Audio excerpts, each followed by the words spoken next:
J'ai le plaisir de recevoir aujourd'hui le président du Collège universitaire dominicain, Maxime Allard.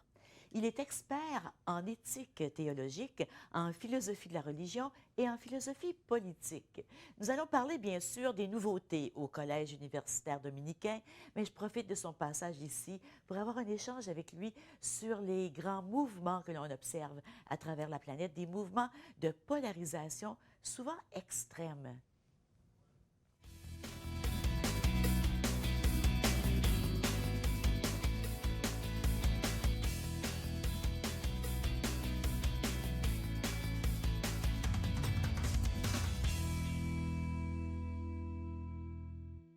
Bonjour, bienvenue à l'émission. C'est un grand plaisir pour moi de recevoir Maxime Allard, le père Maxime Allard, révérend Maxime Allard. Moi, je dis Maxime Allard.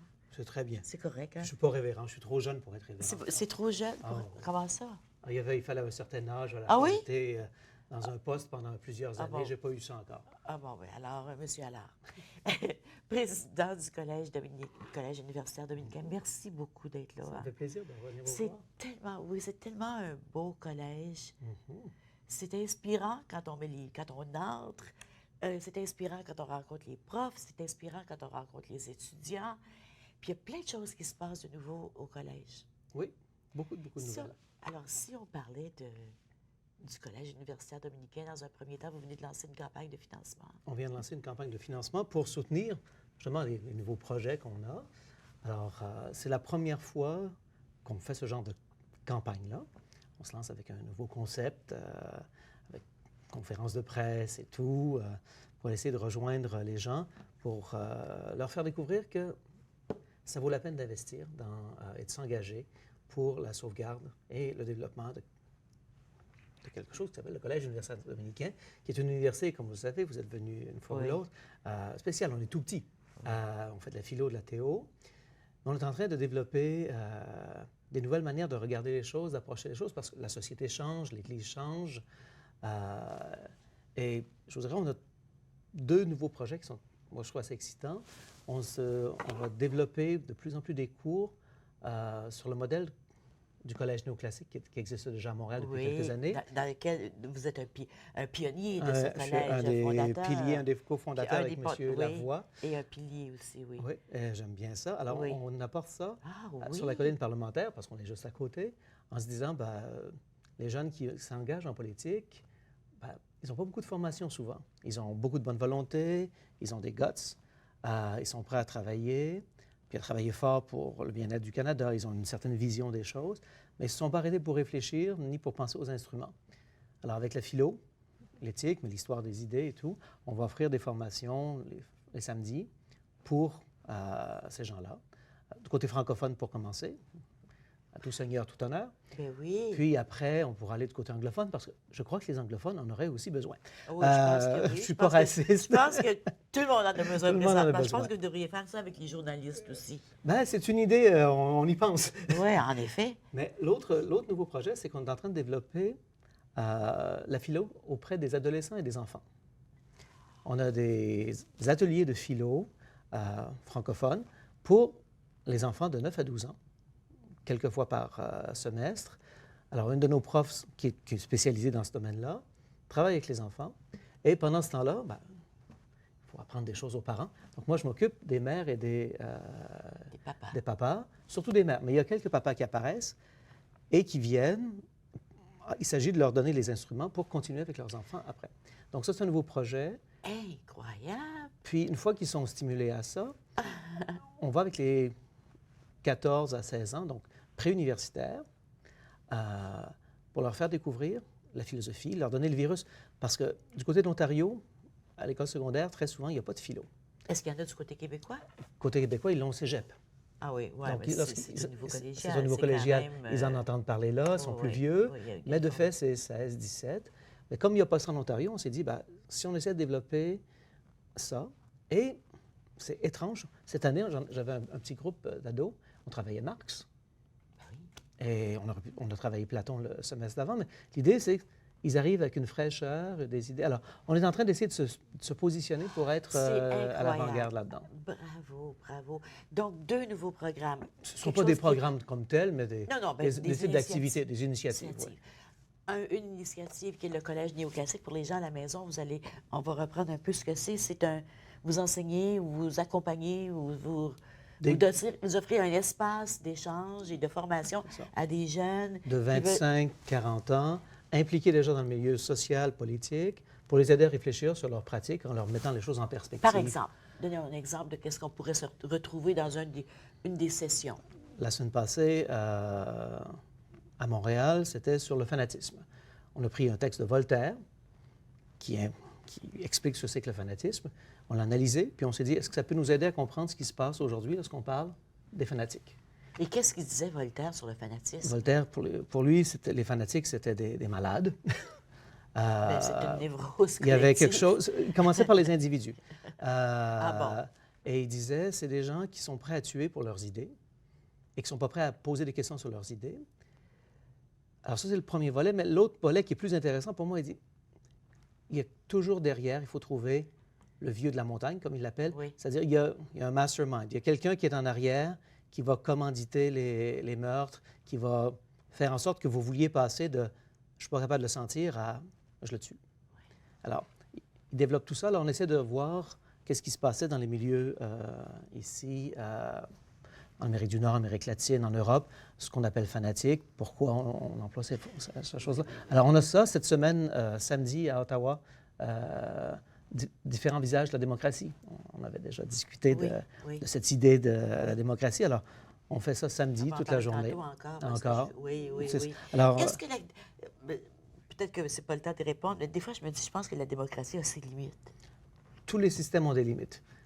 Tous les systèmes politiques, tous les régimes ont des limites. Il faut voir avec lesquels on veut vivre et puis avec quelles limites on peut jouer aujourd'hui. Et puis, ça se développe. Il y a des arguments là-dessus. On peut revenir là-dessus tantôt. On peut revenir alors, il y a des... oui. Alors, ça fait partie des choses qu'on est en train de développer au Collège dominicain. Puis l'autre chose, côté théologie un peu plus, avec le frère Didier Canopeil, c'est toute la question des soins en santé, l'accompagnement en santé.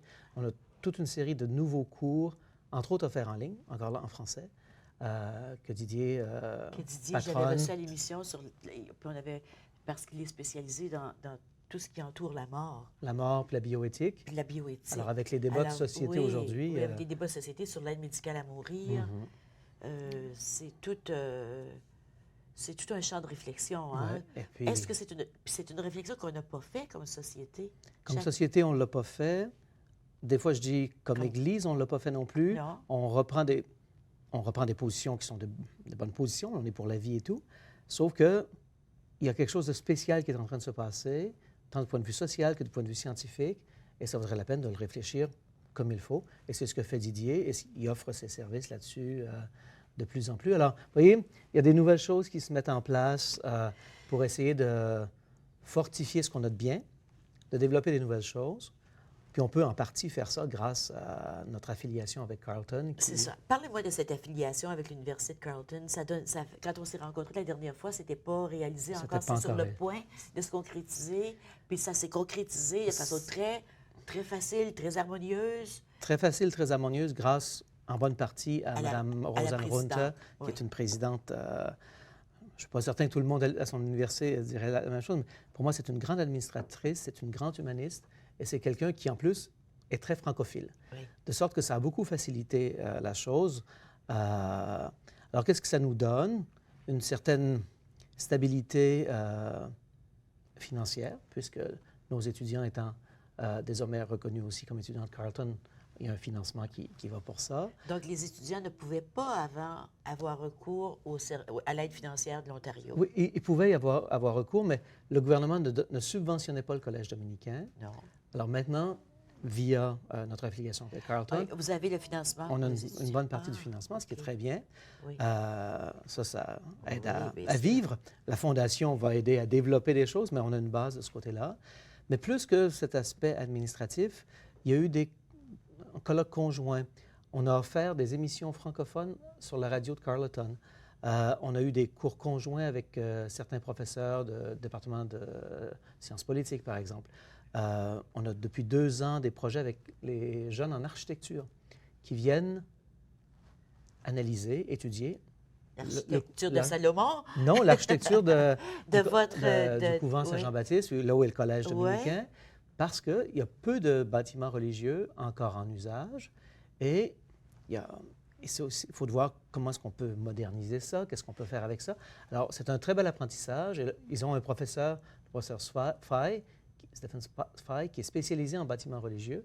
Oui. Alors, il vient avec ses étudiants, ses étudiantes, premier, deuxième cycle. Alors, il y a toutes sortes de liens qui se bâtissent comme ça, Oui, qui sont très j'espère agréables. qu'ils ne regardent pas voir comment ils peuvent en faire des condos ou des bars, là. Non, non, je leur ai dit qu'un bar dans la bibliothèque ou même un Starbucks dans la bibliothèque, c'était hors limite. Je trouve ça triste qu'on prenne des édifices comme ça, religieux, puis qu'on les transforme dans ce qui nous sert aujourd'hui au niveau consommateur, alors qu'il me semble que ça pourrait rester des endroits, ne serait-ce si ce n'est pas des endroits religieux, au moins rattachés à une certaine conscience, des endroits pour les arts de création artistique ou quelque chose du genre. C'est certain que certaines églises ont une très belle acoustique. Notre église à Ottawa est reconnue. Radio-Canada venait enregistrer des concerts là, mais c'est en même temps, si vous regardez les normes de sécurité, toutes sortes de choses, c'est un grand défi de transformer une église en quelque chose pour les arts aujourd'hui.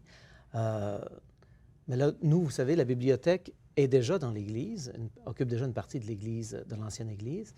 Et certains des projets que nous avons pour l'agrandissement de la bibliothèque porteraient à utiliser une autre partie de l'Église avec en tête un modèle, je ne sais pas si vous avez vu, à Montréal, les Sœurs Grises ont vendu une de leurs grandes maisons et la chapelle a été transformée en bibliothèque. Oui. Je crois que c'est par Concordia. Et ils ont fait quelque chose tout en respectant l'aspect Église, donc lieu où il y avait eu du culte. Oui, recueil. Parce que mais bibliothèque, on va là pour... On va se recueillir en quelque sorte. Oui, donc mon vieux professeur de philo appelait ça l'hôpital de l'âme. Oui. Alors, on allait avec un livre et on pouvait, soit dans le monde de la fiction, soit dans le monde des idées, se faire du bien. Alors, c'est bien ça. Quelle bonne idée. Il y a beaucoup d'églises qui ont été transformées en bibliothèque. Oui, je trouve ça intéressant. De création artistique, comme l'église Sainte-Bridget sur Saint-Patrick. Tout à fait. C'est un endroit de création artistique. Et puis, c'est tellement inspiré de concerts aussi. On donne des concerts dans la chapelle, dans l'église. Ouais. Donc, il y a moyen de jouer sur des choses sur qui ça. sont intéressantes. Il faut faire preuve d'imagination, puis pas penser que les condos soient une solution et la solution est la seule. Il y a plusieurs voies à explorer, selon le type d'église, selon le type de communauté. Donc, cette association avec Carleton, ça sert bien le collège. Ça sert bien. Et ça semble bien servir Carleton aussi. Ça a des retombées positives sur Carleton. On va aller à la pause. On va voir aussi ensuite comment le collège, on a parlé de certains aspects, mais comment il peut aider à réfléchir, surtout votre expertise, entre autres la philosophie politique. Comment ça peut aider aujourd'hui? D'accord. Ça fait longtemps qu'on n'a pas vu les religieux ou les philosophes s'impliquer dans la société. Est-ce qu'il serait temps de le faire? On s'en va à la pause. On revient tout de suite.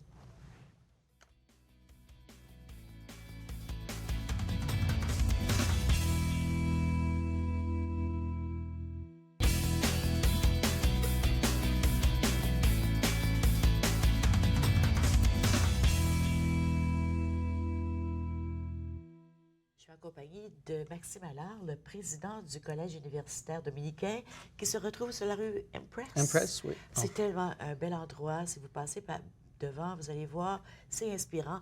On disait juste avant la pause, c'est de l'architecture religieuse. Ça fait partie de notre patrimoine religieux. Et une nouvelle association aussi pour le collège avec l'Université Carleton depuis 1 an et demi, Non, depuis 2 ans. 3 ans maintenant. Déjà? Ouais. Oh, que le temps passe vite. Le temps passe. Oui, le temps passe vite. Puisque vous êtes ici, puis je sais que vous êtes philosophe, théologien, et qu'une de vos expertises, c'est la philosophie politique. Et vous aimez beaucoup la politique. C'était supposé d'être votre première carrière. C'était mes premières amours, en effet. Oui. Vous avez bifurqué par hasard un été, comme ça, en vous emmenant à Ottawa travailler avec Pierre-Éliott Trudeau, je pense. Non, moi, je n'ai pas travaillé avec M. Trudeau. Mais j'avais eu des velléités d'aller dans ces côtés-là. Mais je suis venu ici à Ottawa pour faire la philo. La conversion avait lieu en chemin. La conversion a eu lieu en chemin. Donc, vous êtes ici depuis, puis Dieu merci, mais vous n'êtes pas rien qu'au Collège dominicain. Vous aussi, vous enseignez à l'Université du Québec, à l'Université de Montréal. l'Université Laval. Je ne suis plus. Non. Le projet de recherche est fini, là. On a parlé du Collège néoclassique, qui est Mhm. une initiative en marge, donc Oui. à l'extérieur des institutions universitaires. Oui. Mais quand même, c'est de la formation. Et au collège, à l'Institut, au centre institutionnel à Lille À aussi, Lille, oui. en France. Oui. On est toujours là. Je devrais y être ces jours-ci. Ah oui? Oui. C'est la dernière année. On passe ailleurs après. Bon. On va trouver autre chose. Oui, oui, oui, je suis convaincue. Si on parlait de l'état du monde actuellement, quelle réflexion vous faites sur l'état du monde? Est-ce que ça va bien? Est-ce que ça va mal? On semble seulement parler du terrorisme, des attaques. Ben, c'est affreux, qu'est-ce qui se passe là? Quelle réflexion vous faites? Les philosophes sont connus pour, depuis le début, ça a commencé avec, la philosophie a commencé avec des réflexions politiques, sont connus pour dire ça va mal. La plupart du temps, on trouve toujours de quoi se plaindre en disant c'est vraiment pas l'idéal. Et il y a tout un courant de philosophie politique qui est, disons-le, plutôt pessimiste, ou qui commence en disant les choses vont mal, quel idéal on pourrait penser, puis une fois qu'on a pensé notre idéal, comment passer de l'un à l'autre. C'est pas dans mon tempérament. C'est pas les gènes de la famille. Ma mère m'a pas passé ça comme ADN. Alors moi, ce qui m'intéresse comme philosophe politique, lorsque je regarde le monde, c'est plutôt d'essayer de regarder toutes les initiatives qui commencent, qui émergent. Toutes les petites choses qui font pas de bruit, là, les petites pousses. Là. Un peu comme au printemps, là. On cherche quel bout de tulipe va sortir à quel moment. Alors c'est ça qui m'intéresse. Parce que les grosses institutions, les gros problèmes majeurs, là, avec des idéaux, et toutes ces choses-là, je me dis, c'est beau, mais il y a beaucoup de nuages là-dedans. Ça flotte des fois. C'est là que ça va mal. Entre les concepts, il y a la guerre. Ouais. Alors, moi, ce que je me dis, c'est essayons de regarder qu'est-ce qui se passe. Et c'est certain que, lorsqu'on regarde ce qui se passe, il y a énormément d'injustices, il y a des institutions dépassées, il y a des gens qui sont mauvais et qui entraînent des gens à faire des choses mauvaises. Il y a des problèmes économiques qui ont des répercussions en politique. Tout ça, c'est vrai. Mais lorsqu'on regarde au plus proche de ça, souvent, ce qui m'intéresse, c'est là que ça devient intéressant. Là où il y a des situations d'injustice, si vous regardez autour, puis même au cœur de ça, il y a des hommes, des femmes dont on n'entend pas parler, mais qui sont en train de se plaindre, qui sont en train d'essayer de réfléchir pour faire en sorte que ce qui est leur plainte individuelle, d'autres la partagent. Puis ensemble, ils se mettent à réfléchir pour dire, est-ce qu'il y a moyen de défaire quelque chose? Des fois, c'est très local comme petite solution, puis d'autres fois, ils veulent justement des choses beaucoup plus larges. Donc, tous ces mouvements, prenons le Canada. Oui. On dit souvent, la génération actuelle qui est au cégep, les jeunes de l'université, ils sont cyniques par rapport à la politique et tout, donc ils sont désengagés. Il y en a certainement, c'est vrai. Lorsque vous regardez de plus proche, c'est plein d'associations, Oui. de soutien de quartier. D'autres vont soutenir des nouvelles manières, tout ce qu'on autour de l'économie de partage, des nouvelles manières d'être ensemble. Puis tout ça. D'autres vont se rassembler pour se donner toutes sortes de moyens ensemble pour pouvoir faire ce qu'on appelle en anglais les start-up. Mais ils se donnent ensemble des moyens, alors qu'ils pourraient être en grande compétition. Ils disent non, on va partager des locaux et tout. Je pense à l'Esplanade à Montréal. Il y a toutes sortes de lieux comme ça, des hommes, des femmes, de différents horizons, avec des projets différents, qui se parlent, qui discutent. Il y a... Le monde change. Oui, c'est sûr. Alors, lorsqu'on regarde ça, je me dis, le monde est peut-être malade, mais il y a plein de nouveaux remèdes puis de nouvelles solutions qui ne sont pas celles que ma mère, ma grand-mère ou mon arrière-grand-mère pensaient qui étaient spontanément les bonnes, qui ont été tout à fait adaptées à la société de ma grand-mère, mon arrière-grand-mère ou de ma mère. Mais pour les jeunes, pour demain matin, c'est plus adapté. C'est ça. Alors, ils cherchent des nouvelles choses. L'intérêt du philosophe que je suis, c'est de dire, bon, ben, dans ce que vous recherchez, regardez, la roue n'est peut-être pas inventée. Il y a peut-être eu quelqu'un dans le passé qui a déjà réfléchi à cette affaire-là et qui pourrait vous apporter des éléments pour que vous bricoliez quelque chose, puis qu'on arrive à bien penser, bien décrire la situation pour arriver après ça à trouver des pistes d'avenir nouvelles. Donc, mon travail, si vous voulez, à cause de la formation que j'ai, c'est de me retrouver auprès de ces gens-là, puis avec toutes sortes de contacts, je m'y retrouve bien. Et c'est de dire... C'est fou, ils viennent à vous, hein? Il y en a, oui, puis... Ils se pointent. Ils se pointent. Alors, on les prend lorsqu'ils se pointent. Et puis, c'est de se dire, as-tu lu Aristote là-dessus? As-tu lu Spinoza là-dessus? As-tu lu Thomas d'Aquin? As-tu lu Honneth là-dessus? As-tu lu Madame Nussbaum? Non. Regarde, elle a réfléchi à ça, puis, regardez, elle a déjà développé pas mal plus loin ce que vous avez déjà fait. Puis, il s'agit de leur présenter, pour pas que ça fasse peur. Et les résultats sont très intéressants. Ils veulent, une fois qu'ils découvrent que quelqu'un peut les soutenir dans leur réflexion, dans leur action, ils sont ouverts et c'est des philosophes sauvages au sens où ils ne sont pas encore institutionnalisés, ils ne sont pas dans un programme, ils n'ont pas un diplôme. On s'en fout de ça. L'important, c'est que... Tout le monde ne peut pas être en philosophie en train d'étudier. Ça serait bien pour le Collège universitaire dominicain. Ça serait bien pour tout le monde, je pense aussi. Mais alors, cet élément-là, vous voyez, plutôt que de dire le monde va mal et puis se plaindre puis essayer de faire un diagnostic énorme, dire, bon, tout ça, le relativisme, autre chose, ça ne m'intéresse pas ces choses-là. C'est de voir toutes les petites solutions qui se placent et de voir que, encore aujourd'hui, on est capable d'aller chercher des éléments de nos traditions et de les faire servir pour développer des nouvelles choses aujourd'hui. Ça me fascine. Je me dis, si on insistait plus là-dessus, si les nouvelles portaient plus là-dessus, si on réfléchissait beaucoup plus comme ça, je pense qu'on aurait, à long terme, déjà à moyen terme, on change une mentalité, là. Absolument. On ne regarde pas le verre à moitié vide, on le regarde à moitié plein. Puis il ne s'agit pas d'être optimiste. Puis on regarde au bon endroit. On peut regarder n'importe où. Hein? On peut regarder à gauche, on peut regarder à droite. Si je regarde ces projets, ces initiatives, c'est sûr que c'est positif, ça m'élève. Tandis que si je regarde des groupes de jeunes terroristes ou de peu importe, ça me déprime. Alors, pourquoi pas regarder là? On sait que ça existe. On sait que ça existe, mais ce qui m'intéresse, moi, c'est de regarder, vous avez les jeunes terroristes qui sont là, peut-être, mais à travers eux, il y a les autres choses. C'est mélanger ces choses-là, de sorte que vous voyez les deux... je donnais un cours cette année sur le terrorisme, puis tout le monde parle de la radicalisation des jeunes dans les cités, etc. Ah, il en parle beaucoup. C'est un beau discours. Vous ouvrez des livres, des articles, tout le monde parle de ça. Il y a certainement de ça. Là, ce que je leur demande, c'est quoi la radicalisation? Ils ne savent pas. Ils ne savent pas. Mais ce qui est intéressant, c'est de voir, c'est oui, dans ces milieux-là. C'est parce qu'il y en a un ou deux qui ont voulu partir, là. Qui ont peut-être une idée, mais après ça, tous ceux qui parlent après, ils n'ont peut-être pas nécessairement beaucoup de réfléchir à la chose. Mais s'il y a sur 10 jeunes, s'il y en a un qui est radicalisé seulement, si vous regardez les 4-5 autres, ils ont développé des petits commerces, tel autre a trouvé autre chose. Puis, il y en a qui sont sur le chômage qui ne vont vraiment pas bien, mais ils ne deviennent pas radicaux nécessairement. Ils ne vont pas se faire sauter ou partir pour ailleurs. Comment ça se fait qu'il y en a un sur ceux-là?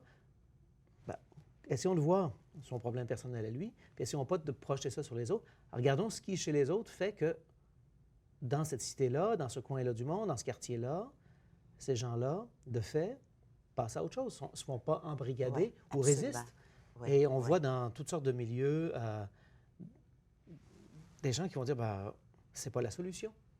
Et puis, ils vont essayer de trouver autre chose. C'est pas la solution de mettre tout l'accent sur le problème de la radicalisation. On n'avance rien à gérer les problèmes. On s'en va à la pause, on revient tout de suite.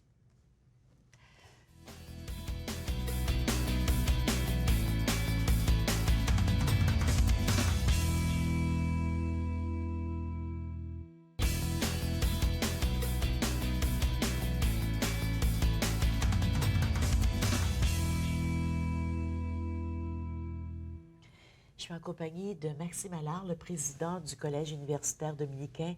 Et on a une conversation que j'aime beaucoup. J'aime beaucoup réfléchir à ces choses. J'aime en parler de tout l'état du monde, de quelles lunettes on porte, comme vous disiez, pour regarder ce qui se passe. Et j'entendais récemment qu'en Belgique, où on sait qu'il y a eu dernièrement des atrocités, à l'aéroport, et puis il y a des quartiers complets dans le moment qui sont boudés, qu'on a mis une croix dessus, on les a comme abandonnés. Et l'Université catholique de Louvain a décidé de donner un terrain aux musulmans pour se construire une nouvelle mosquée, en disant, c'est pas vrai, c'est pas tout le monde, il faut quand même continuer à vivre ensemble et se respecter et grandir ensemble. Comment on explique qu'on n'entend pas parler de ça? Déjà, vous en avez entendu parler, c'est bon signe. Oui, je l'ai retenu aussi. Vous l'avez retenu aussi. Il y a beaucoup de choses comme ça qui se font à différents endroits dans le monde. On en entend moins parler au Canada, puisque, d'une part, la population musulmane n'a pas la même importance statistiquement, puis notre occupation de l'espace est très différente. Si vous allez en Belgique, c'est un des pays extrêmement densément peuplé, avec un passé extrêmement catholique, qui, en l'espace de 50 ans, 60 ans maintenant, Bruxelles est devenue une mosaïque. Et moi, je l'ai vu changer. Je vais à Bruxelles à tous les ans depuis 81. On a vu des quartiers complets changer de couleur, de religion, de type de culture, d'écriture sur les noms de rues, etc. Il y a un problème d'urbanisation au sens où il y a eu ghettoisation de certains groupes, ce qui n'aide pas toujours. Mais même à ça, indépendamment de cet élément-là, ce n'est pas notre réalité vraiment à Ottawa, ce n'est pas notre réalité canadienne ni ontarienne. Donc, j'imagine que les producteurs d'émissions ou les éditeurs disent on touche moins à ça. Mais la question se pose, par exemple, pas avec l'islam, mais avec les Premières Nations dans l'Ouest canadien. Oui, lorsque vous allez écouter les présidents d'universités, des universités de Colombie-Britannique, par exemple, la question des Premières Nations, c'est premier, c'est central, parce qu'il y a une densité de population, il y a une histoire, il y a un type de présence qui requiert ça et qui demande qu'on rende justice. Je me dis, lorsqu'on aura cette même situation socio-économique, on pourra faire le même genre de geste que Louvain a fait. Moi, je connais des endroits où des églises même avaient un terrain attenant et ont vendu ou prêté pour qu'il puisse y avoir une mosquée parce qu'il n'y avait pas d'autres lieux. C'est une cohabitation qui n'est pas toujours facile. Ça dépend du type d'islam. Et l'islam, c'est, vous savez, très diversifié. En janvier, nous avions un professeur dominicain, Claudio Monge, qui vit à Istanbul depuis 15 ans, qui est venu nous donner une introduction à l'islam. Mais lui, son point de vue était à partir de l'islam turc. Et de là, il voyait l'islam plutôt arabisant, le Maghreb. Il voyait aussi l'islam de l'Asie. Et il faisait découvrir aux étudiants que vous étiez devant une réalité extrêmement diversifiée. Puis on a eu au Canada, je ne sais pas si vous vous rappelez, il y a eu l'émission Little Mosque in the Prairie, qui était un petit bijou. Parce que dans cette émission-là, vous aviez des musulmans de différentes provenances, de différentes tendances, qui devaient cohabiter entre eux et avec des anglicans, des catholiques, des polonais et tout en Saskatchewan. Dieu sait pourquoi ils sont allés en Saskatchewan, parce que c'était des milieux clos parce que c'était où il n'y en bien avait pour pas. ceux qui ont fait C'était parfait, c'était génial. Le scénario était parfait. C'était parfait pour ça. J'ai l'impression que souvent, par rapport à l'islam, on a tendance à oublier cette diversité. Un peu comme, lorsqu'on parle des chrétiens, on oublie la diversité interne à l'Église. C'est ça, j'allais dire, quand même, chez les chrétiens, c'est très, très diversifié. Parce qu'on vient de milieux, surtout les francophones, où on est habitué avec un lieu, un clocher, une église, un curé, et on pense que c'est ça la religion et le rapport de la religion avec la société. Or, même dans le christianisme nord-américain, c'est beaucoup plus complexe. Oui, il s'agit de regarder aussi le christianisme, comment il se vit, la relation à Jésus en Afrique. C'est complètement différent. C'est complètement différent. Ma grand-mère se serait pas retrouvée. Non, pas du tout. Puis la plupart des gens qui réfléchissent pas ou qui explorent pas ces différentes réalités ne s'y retrouvent pas non plus. Et c'est du même ordre que lorsque vous changez dans une épicerie la place de la boîte de céréales, vous changez la photo sur la boîte de céréales, vous avez l'air... Ils ont changé mon produit, ils changent ma religion, je ne me retrouve plus. Puis l'autre, il est ennemi à ce moment-là, parce qu'on a peur. Oui, on est déstabilisé, on a peur, et on se dit, Comment on explique des phénomènes comme celui de Donald Trump aux États-Unis, où on voit vraiment un mouvement très violent, là, puis les gens qui semblent embarquer dans ce mouvement-là, ou encore celui de Le Pen en France? Pour M. Trump et les États-Unis, je vous renverrai à mon ami et collègue Guillaume Lavoie, qui est spécialiste des États-Unis, et qui me disait pendant notre dernière rencontre, à Montréal, à peu près tous les spécialistes des États-Unis, donc il y a la chaire d'Endurant, puis il y a le sérum, disaient on est tous déjoués. On n'a pas prévu ça, on ne le voit pas, on ne comprend pas. Ceci étant dit, je crois qu'il faut faire la différence entre la médiation du mouvement Trump et la base américaine. Vous voulez dire le fait que c'est dans... La présence dans les médias, le type de découpage de ces discours qu'on a fait en faisant passer en boucle ce qu'il y avait de plus atroce et tout. Mais en même temps, lorsqu'on regarde la base américaine,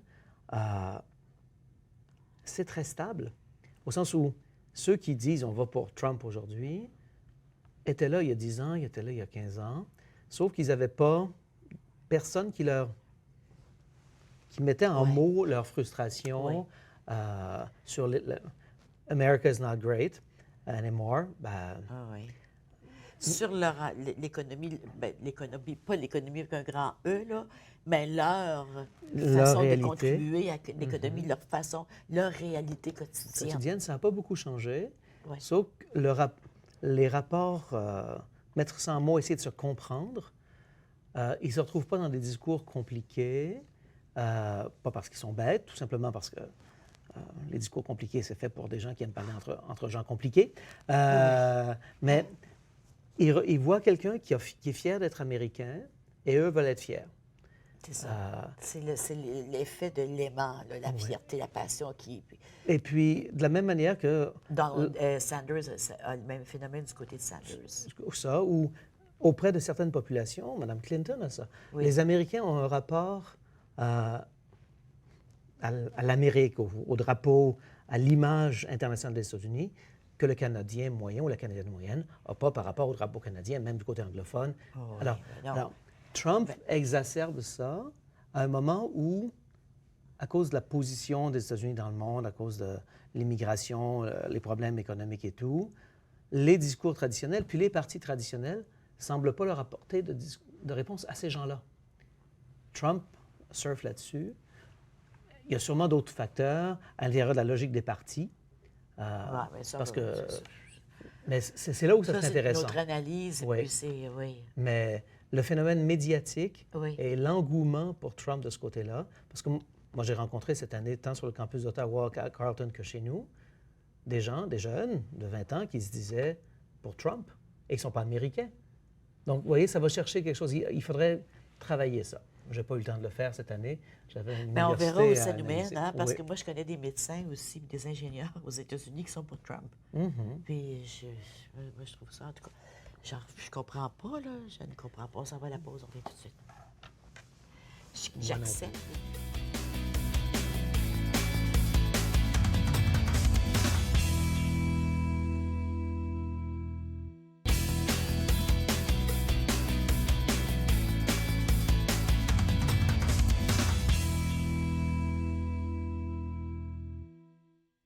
Accompagné de Maxime Allard, le président du Collège universitaire dominicain. On parle de politique et de philosophie. C'est étrange, on penserait que dans un collège dominicain, on parle de religion. On en parle aussi. On en parle aussi, mais ce que je trouve intéressant, c'est que puis là, je m'en vais dans un autre domaine complètement, là, mais on a voulu séparer politique, le gouvernement, l'État et la religion. Puis il me semble qu'il y a quelque chose qui fait en sorte que ça revient dans le moment, là. On ne pourra pas les séparer longtemps, là. On ne pourra pas laisser ça séparer longtemps, n'est-ce pas? Est-ce qu'on les a séparés? Moi, je n'ai pas encore remarqué la séparation. Mais on était supposé l'avoir séparé. On disait qu'on avait séparé. Mais on ne l'a jamais fait. Hein? Ce qu'on a vraiment séparé, c'est qu'on a eu deux institutions. Mais si on regarde comme il faut, puis là, l'histoire des idées, l'histoire de la philosophie est intéressante, puis l'histoire de la théologie, les sociétés modernes politiques se sont construites comme des nouvelles églises ou avec un nouveau rapport à la religion, et elles voulaient être le lieu du pouvoir, et à la fois dans sa réalité concrète, dans son côté symbolique. Et pour faire ça, elle a fait quoi? Elle a pris les bons vieux trucs catholiques ou protestants. Alors, moi, je me dis, on n'a pas vraiment séparé, on a dédoublé un espace, puis les églises, enfin, beaucoup d'églises se sont dites, on nous a ôté quelque chose, donc on va essayer de construire, nous, comme une société parallèle et tout. Mais comment elles ont fait ça? Avec les mêmes vieux trucs, puis les mêmes nouveaux trucs que l'État. Donc, lorsqu'on regarde les structures et les façons de penser et tout, lorsque je suis méchant avec mes amis français, je leur dis, vous savez, la République française, c'est un très, très beau modèle catholique. Mais je ne suis pas d'accord avec ce modèle-là, mais l'idée, vous voyez, c'est de dire, on a voulu au niveau du discours séparer les choses. On a voulu créer des institutions différentes, mais les modèles qu'on a pris pour séparer puis pour construire ce qu'on Sont les séparait, c'était pas mal les mêmes. Oui. Et puis, même si on voulait en plus, ben, depuis les Romains puis les Grecs, il y a des fondements religieux ou politiques, qu'ils soient une religion civile ou autre chose, il y aura toujours de la religion qui va se mêler à ça d'une manière ou de l'autre. Pour le meilleur et pour le pire, souvent pour le pire. Pourquoi? Parce que le spirituel fait partie de l'être humain, puis on ne peut pas l'enlever. La quête d'absolu, la croyance de quelque chose de plus grand. Je n'irais pas dans cette ligne-là, je dirais plutôt, on sait à quel point c'est difficile d'être ensemble, puis que les liens, les rapports, les relations sont fragiles, vulnérables, puis facilement tordus, pervertis. On cherche des instances puis des gestes qui vont nous faire croire qu'on les fonde, qu'on les D'accord. stabilise, que c'est pas dangereux. On ôte leur côté empoisonneur grâce à toutes sortes de célébrations Comme par religieuses. exemple? Vous mettez... vous faites croire aux gens que la police, C'est ça, la police, c'est ouais. très, très bien. Oui. Ça donne beaucoup de sécurité, paraît-il. Puis ils font de très bonnes choses là-dessus. Mais on va tabler après ça, on va prendre le modèle de la police des idées, de la censure et tout. Puis on va vouloir de la police des mœurs. Donc, c'est plus... Exactement. Donc, Donc, vous voyez, prend on le modèle, déplace... puis on le place partout, oui. Oui. Oui, Ou si vous voulez, le modèle pastoral. On dit, il y a quelques dimanches, Jésus, c'est le bon pasteur. Platon, dans son dialogue sur le politique, dit, le chef, c'est un pasteur. Donc, qu'est-ce qu'il fait le pasteur? Il s'occupe de son troupeau, comme un père et tout. Alors, Donc, on voit ça dans les associations communautaires, on voit ça dans là, mais au chez niveau... les maires. Chez les maires, villes. ça pourrait aller. Mais lorsqu'on dit, on prend ce modèle-là puis on veut l'avoir partout, ça veut dire que vous allez avoir le pouvoir qui vient partout. Oui. Et pour se justifier, il va faire appel à des grands récits, il va inventer une mythologie et tout. Alors, on vire vite dans la religion de ce point de vue-là, à cause du modèle pastoral, si vous Oui. voulez, Oui. du berger, de son troupeau, qui est partout en Occident. L'Église catholique et les églises protestantes ont essayé de trouver une autre utilisation à ça à partir de l'Évangile, puis de la tradition. Un modèle, je dirais, moins efficace, mais peut-être plus libérateur ou émancipateur. Mais du côté du monde politique, on veut un berger qui contrôle, qui dirige, qui planifie, puis qui vérifie, puis etc. Alors, vous donnez un État tel qu'on les a maintenant. Oui, oui, oui. Alors, on a voulu séparer, mais on a repris les mêmes modèles. Alors, je ne suis pas sûr qu'on a séparé, puis je ne suis pas sûr que les séparations qu'on a faites dans les faits, là, Mais juridiquement et tout, On pense qu'on a séparé. On pense qu'on a laïcisé. il y a toutes sortes de choses. Mais les gens pensent encore de manière judéo-chrétienne en Occident. Ben oui. Et puis parfois, c'est pas Puis, ce qu'il y avait de mieux. Puis l'autre chose, non. Puis l'autre chose aussi que je trouve toujours comique, entre autres la France, c'est comment ils ont laïcisé le système, supposément, et la société, et les lieux sociaux et les lieux publics. Mais ils ont tellement de fêtes religieuses, de congés fériés, puis c'est toutes des fêtes religieuses. Là. Ce sont des restes de revendications Ils me disent que- syndicales du 19e siècle, Oui. début 20e siècle, où la plupart des travailleurs étaient encore pratiquants et voulaient pouvoir aller à ces fêtes-là. Donc, ils ont revendiqué ça Mais ils les appellent encore par leur nom religieux. par leur nom là. religieux. Et puis, 3 générations plus tard, ils sont plus croyants, pratiquants. Mais est-ce que vous allez leur laisser tomber un congé? Mais oui, mais il me semble qu'on pourrait changer le nom. On pourrait changer le nom, mais on n'est pas rendu là Changer le encore. nom. Alors, c'est comme si, non, ça fait partie de la vie, ça, c'est Mais ça. ça montre justement qu'on Mais est encore dans un... Ces lieux publics où on peut échanger comme on le fait présentement.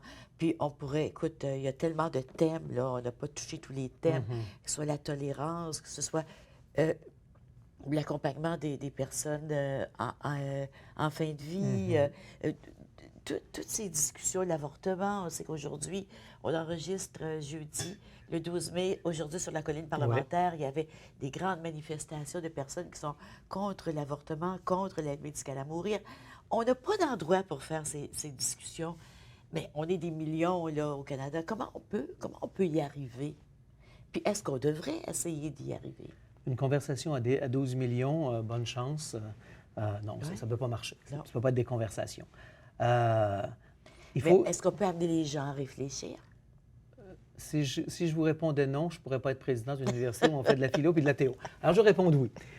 C'est pour ça que je suis en philo. J'y crois vraiment. Oui. Je crois que ce qu'on appelait avant, parce qu'on recommence à appeler l'éducation citoyenne, Oui. c'est possible, ça existe.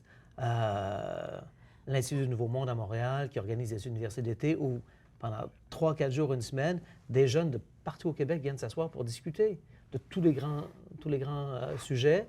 Et ces jeunes-là, habituellement, arrivent des régions, de Montréal, de différents endroits, où ils font déjà partie de petits groupes. Donc, une discussion pour avoir une réflexion qui ne vire pas à la violence verbale ou simplement à des échanges d'opinions dogmatiques. Ça, c'est mon opinion, c'est ton opinion. Alors, you're OK, I'm OK, we're OK, Ouais. mais on n'a pas fait avancer grand-chose. On va aller au McDonald's. Je vais proposer autre chose, un produit peut-être plus canadien. Mais l'idée, c'est ces espaces-là, ils existent, mais il faut faire attention parce que très souvent, on n'a pas préparé les gens, ou on n'est plus préparé, ou on a de la difficulté à accepter de se faire dire « ton argument n'est pas logique » ou « historiquement, c'est faux ». Alors, si on veut avoir des espaces de discussion démocratique, il faut déjà éduquer la population montante puis la population qui existe à être capable de recevoir la phrase « ton argument est faux. Il n'a pas dit ça et tu dis qu'il a dit ça ». Donc, tu peux pas... on ne peut pas dire ça, là. Mais de nos jours, dans certains milieux, c'est difficile à recevoir. Dans d'autres, ça se passe très bien. Dans le monde des artistes, ça se passe bien parce qu'ils sont habitués à faire des classes de maîtres, à se faire critiquer devant tout le monde. Puis ça, on ne le fait pas. Ça, on le remettre en question, se faire questionner. Il faut aller à la pause. On revient tout de suite. Restez avec nous. Ça me fait penser à ce que j'étais au conseil.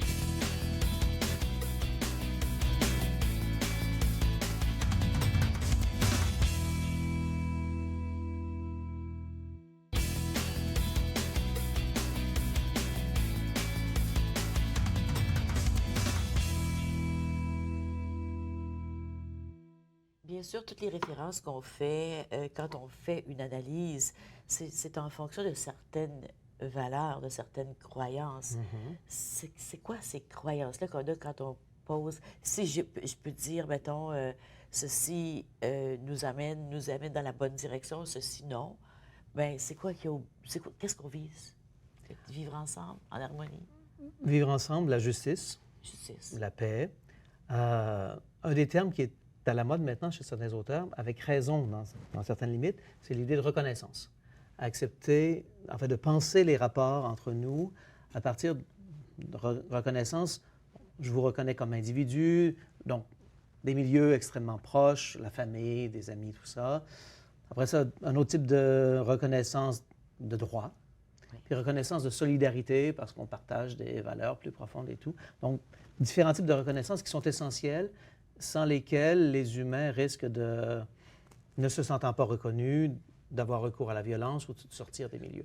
Il y a un grand penseur qui s'appelle Axel Honneth, H-O-N-N-E-T-H.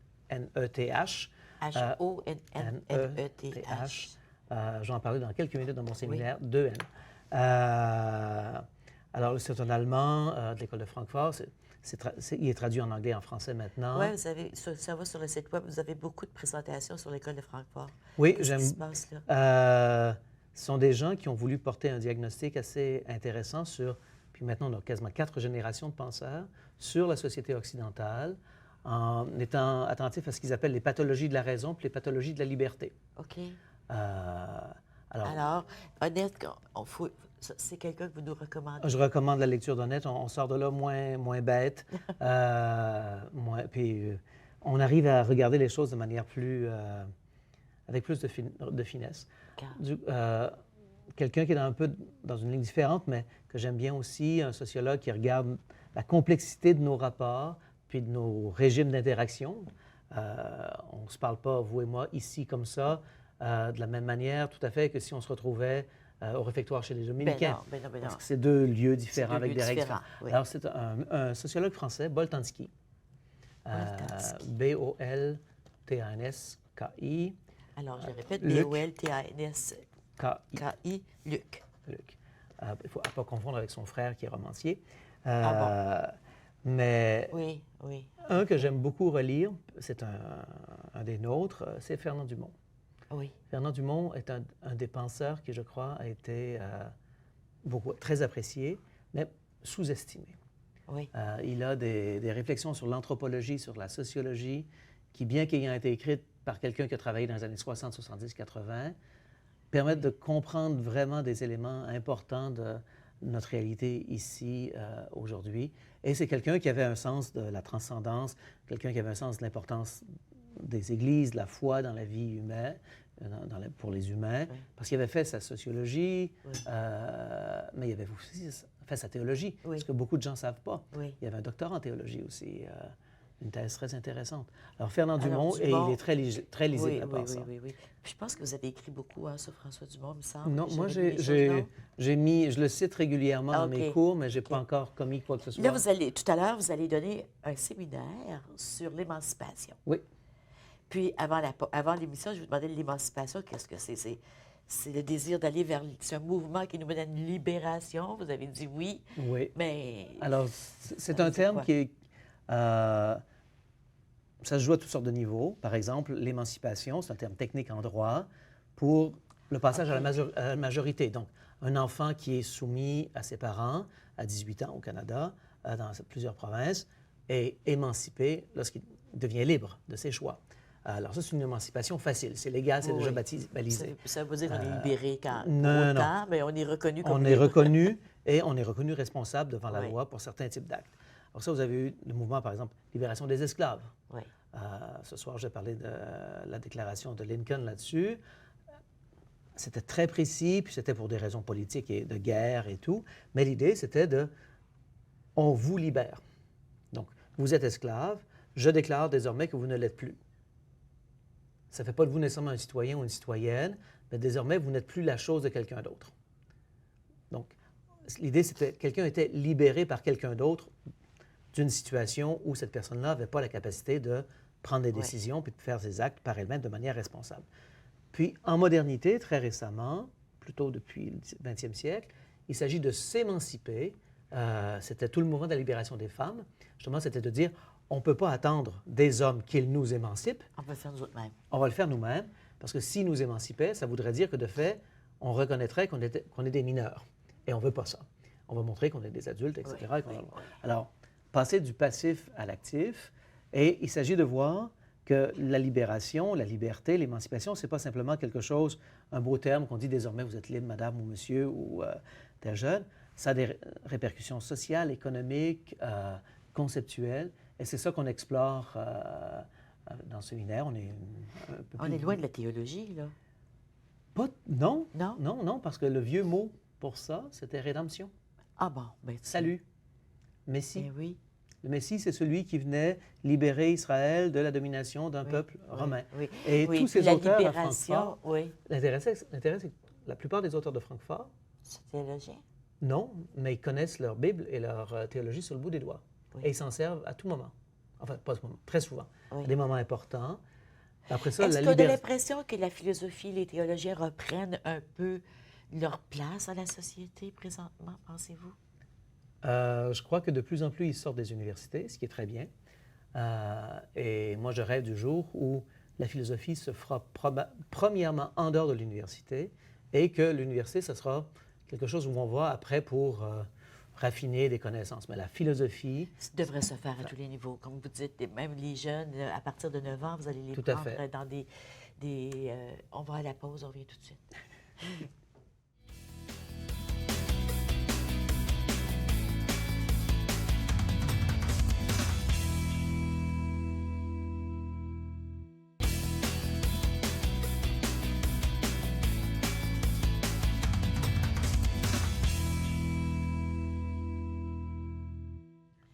Le Collège dominicain, est-ce qu'il offre des cours à temps partiel pour les adultes? Oui, on offre des cours, Donc- des cours du soir, des cours de jour à temps partiel pour Donc, les on va adultes. sur le site web du Collège dominicain. Et vous avez udominicaine.ca et vous allez trouver les programmes. Il est là, Vous allez Collège trouver dominicain.ca. les programmes. Et si vous avez des questions pour lesquelles le site web n'a pas de réponse, On appelle. vous appelez. Puis si vous n'avez pas la réponse, téléphonez-moi. Ah bon, on téléphone au Vous président allez téléphoner au président directement. directement, puis on va faire ça. Si on avait une lecture ou deux lectures à faire, qu'est-ce que vous nous recommandez? l'œuvre complète de Kino, Mafalda, Mafalda. une bande dessinée argentine, Oui, oui, politique, oui. sociale, merveilleuse. Et si vous n'aimez pas les groupes de jeunes enfants un peu turbulents, si vous aimez juste un enfant, allez Calvin and Hobbes. Ah oui. Ce sont des textes très intéressants du point de vue de la critique sociale et tout. Ça se lit bien, ça porte bien, ça fait rire en plus, c'est bon. Le pape François a écrit, je n'ai pas lu la dernière, alors je ne peux pas vous en parler, mais Laudato Si sur l'environnement Oui. a des pages merveilleuses qui aident à prendre conscience de où on est. Il y a aussi la joie de l'Évangile. Oui, ça, c'était celui beaucoup d'avant aimé qui celui était... d'avant. Oui. Oui, oui. Merci. Puis il y a aussi Maxime Allard qu'on peut lire quand Il ne faut des pas textes. lire Maxime Allard, Non? c'est mauvais. Venez l'entendre en classe, c'est beaucoup Oui. mieux. Mais le lire, Ok. c'est pas une lecture estivale. Ah bon, on va aller en classe. Merci beaucoup. Hein. Ça fait Puis bonne plaisir. chance dans votre campagne de levée de fonds. Merci bien. C'est présidé par Ronald Cazan. Oui, oui. Alors bravo. Merci d'avoir été avec nous. Je vous souhaite une belle fin de journée. Je vous souhaite tout l'amour du monde. À demain. Et Au revoir. merci. Merci bien.